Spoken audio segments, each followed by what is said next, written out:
Hello, health and wellness advocates. This is Dr. Lewis, and these are the pillars of healthcare. Now, possibly you're wondering, what are our conversations based on?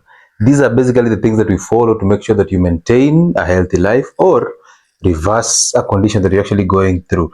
Very easy, but very detailed. So I'll get to this, and then below I'll put a link on the video that is actually labeled diet plan, because most of you are constantly asking me, what should we eat? Now that you're saying we should drop weight and all that, because apparently that's what is actually full on your plates, you're asking me what should we eat. So that video is there. It's labeled diet plan. You can actually watch it and enjoy the content. It's free, and then start practicing it, so that when you come to me for a consultation, you actually know you've done your part, and now you're just coming in to fill in the gaps. Welcome on board and enjoy this one. Pillar number one, 70 to 80% of your health goals very achieved through that is basically diets. So if you combine diets and fasting, you can actually achieve a lot of goals. And the beauty about your body is, just because you've eaten unhealthy foods for 60 years, it doesn't mean that the body will punish you for those 60 years. Of course, it will give you symptoms here and there that you can easily fix by following these pillars. And when you start doing this, you start following these pillars optimally, what will happen is the body starts to reward you within the first 2 weeks. How amazing is that? So if you have a perfect body, it's just that you are failing to take care of it by giving it nutrition so that it can use for hormone production, repair, rebuild, and basically balance the system.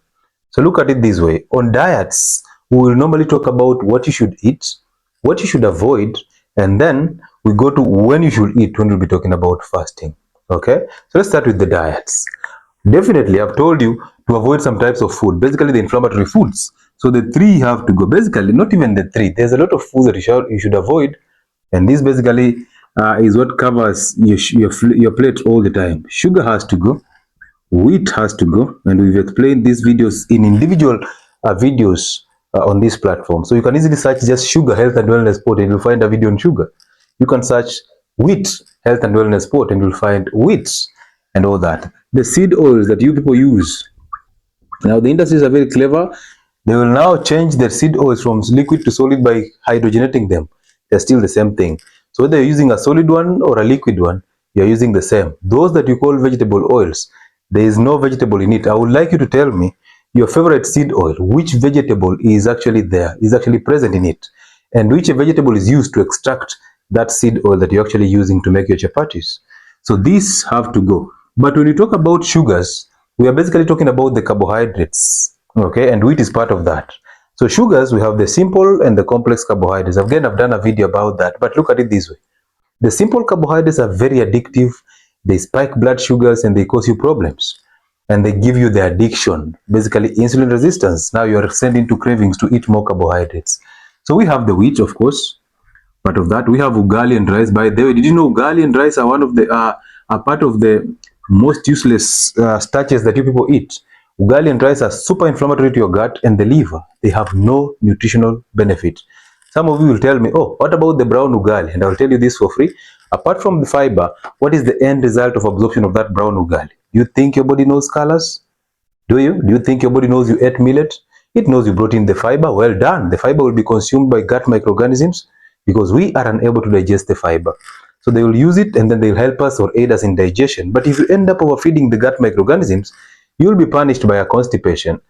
Yes, okay, so these ones are useless. By the way, I want to tell you this.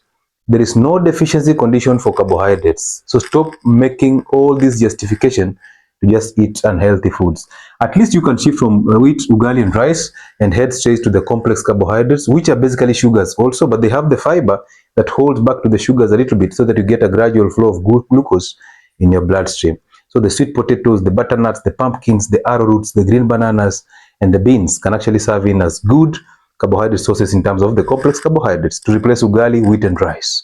Okay, and then when we talk about sugar again, we are talking about the culprit that is called honey. Most of you drop table sugar and straight to honey. That's a waste of your time. Honey is basically sugar, it's fructose. So much problems. Your body does not understand natural and synthetic sugars. It knows glucose or fructose or the lactose in milk. And then here, of course, we have table sugar here. Of course, we have sugarcane, right? All those are basically the sugars that I'm talking about. And then, of course, your major culprit, the fruits.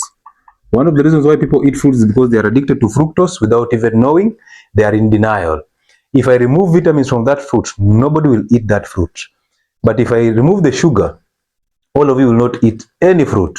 That's why raw mangoes are not so famous. If somebody brings a cart here and starts selling raw mangoes, no one of you will buy them.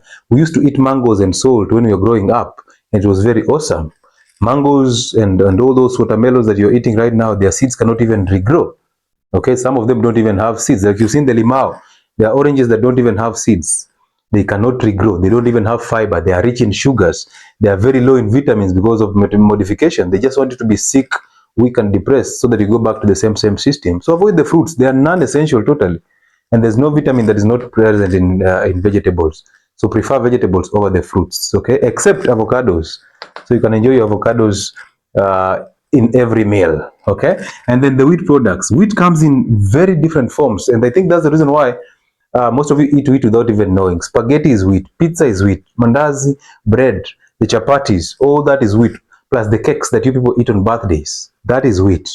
You will eat it now. It leaves your system, yes, in terms of glucose, but how about the inflammation that it leaves behind? About a month or so of inflammation in the system. So the more you eat the wheat, the more inflamed your system becomes. The more the bad bacteria in your gut, which will send you into craving all the time. And you can bear witness. You eat bread at home, at 10 in your office, you're eating another bread, and by 11, you're yawning because wheat has a way of just taking you back. It has actually been proven to have things that mimic opioid receptors in the brain. The receptors that actually morphine, which is a potent painkiller, activates to give you euphoria. When you feel the euphoric effect, you become addicted to wheat. So therefore, drop wheat, whether brown or white. And listen to this. Just because it is less poisonous, it does not mean it's good for your consumption. That is the assumption that you people make. That because brown bread is better off than the white bread, better off in quotes. But if you look at the glycemic index, you realize brown is even worse than white. So food industries are very clean. They come up with something like this. They give you brown bread, and brown bread becomes very expensive, and they make the profits. And they will never admit. So if you're waiting for your government, for pharmaceutical companies and the food industries to admit that they were wrong, they will not. They will simply move to the next lie. Okay, and they let you keep on arguing with this lie. Look at how they've moved on so fast from toothpaste, and now they are bringing in a commercial toothpaste that has salt. Look at that lie. They can't even talk about the fluoride. They'll simply move to the next lie. Look at them talking about the saturated fats that actually cause and clog arteries to cause your heart disease. They have realized, oh, okay, there's a movement, and they've simply moved on. Now they're producing a lot of these things in the market, and now they're bringing you vegetable ghee. So they will never admit a lie, and they will never come publicly saying this. Even the doctor will never admit the lie because he has ego. So what they do, they move on to the next lie. And as you get confused in this lie, they have gone. Okay, and then the seed oils, of course, drop those inflammatory foods. Once you drop this, now you can start eating foods. Once you drop, how did I even forget? Milk is part of this because milk is part of the sugars, the lactose. Pasteurized milk to be specific. If you want to take the milk, then you'd rather take milk straight from a cow without boiling, ferment it, and drink without adding sugar. That could be a good product for you because it has all the fat intact, the enzymes intact, the protein intact, the carbohydrate intact, and every component of it is actually the bacteria that will actually inhabit your gut. They are all intact. So that's the only way you should take your milk. Okay. So that is what you drop. And then what do you eat? Of course, for the carbohydrates, I've mentioned the big six: the sweet potatoes, the butternuts, the pumpkins, the arrowroots, the ground, the beans, and all that, and the green bananas. But these are still sugars and starches. So make sure they're the least in your plate, okay? Don't be that person who takes ugali, a big chunk of ugali and 2 pieces of meat and vegetables, and then you're still suffering from hypertension and diabetes, but you're still blaming the meat. Yet you're taking 2 pieces of meat. You're cooking them in seed oils, but you're still blaming the saturated fats. When you're not taking the saturated fats, you're not using ghee to cook, you're not eating fatty meat, how did you end up having diabetes and hypertension? When you did not eat this, how did you end up having a stroke when you've not been eating animal fats? It's time for us to think and ask questions, okay? So that the complex carbohydrates, eat all animal proteins. Stay away from the plant-based protein for if you're actually trying to reverse a medical condition. Somebody who's trying to just lead a healthy life can enjoy that once in a week and they're okay. But if you are actually trying to reverse a medical condition, go back to the roots of your ancestors. You realize cereals and grains were not for consumption. Okay, and you see these plants are very clever. They load their seeds to survive. They load their seeds with anti-nutrients. That's one of the reasons why you get so much bloating when you eat those cereals. Some of them load their seeds with phytoestrogens, which basically mimic your natural estrogens. They bind to receptors of estrogen and activate these receptors. And then men become women just like that. Women become fat. Men grow the buttocks and the hips. Men grow these thin voices. They have erectile dysfunction because their testosterone levels are going down and estrogen is going up. They become very emotional. That is the same challenge with alcohol, okay? So once you do the complex carbohydrates, you start eating all animal proteins, both red and white. Red meat is not a problem to you. And meat does not cause you gout. Gout is caused by fructose, which is coming from fruits and honey. We've talked about that. So eat red meat in plenty and make it fatty. How much fatty meat can you eat in one sitting? It will not be so much, because fats will stop you from overeating the red meat, and fats are satiety, so they'll give you a feeling of fullness for a long period of time. That's what we want, okay? And then go ahead and eat all types of vegetables, both the cruciferous and the green leafy vegetables. They are very good for you. They come with the fiber, they come with the vitamins, the minerals, and all that. And also the cruciferous vegetables, the okra, the carrots, the cucumber, the eggplants, the cabbages, broccoli, and cauliflower. If you're doing them, know that they come with enzymes that help the liver to break down estrogen. Therefore, women who have hormonal imbalances, people who are trying to lose fat, you can actually encourage yourself to eat more of the broccolis and the cruciferous vegetables, because they'll help the liver to break down fat and estrogen, and you start balancing your hormones. Do you remember okra water trending for no good reason? And a lot of women ran to that. They took it. They didn't understand the science behind it, because it's actually anti-estrogen. So that's how it sucks to maintain your vaginal health. So all vegetables should be consumed. If you're doing a salad, now it's time for you to top dress it with extra virgin olive oil or coconut oil.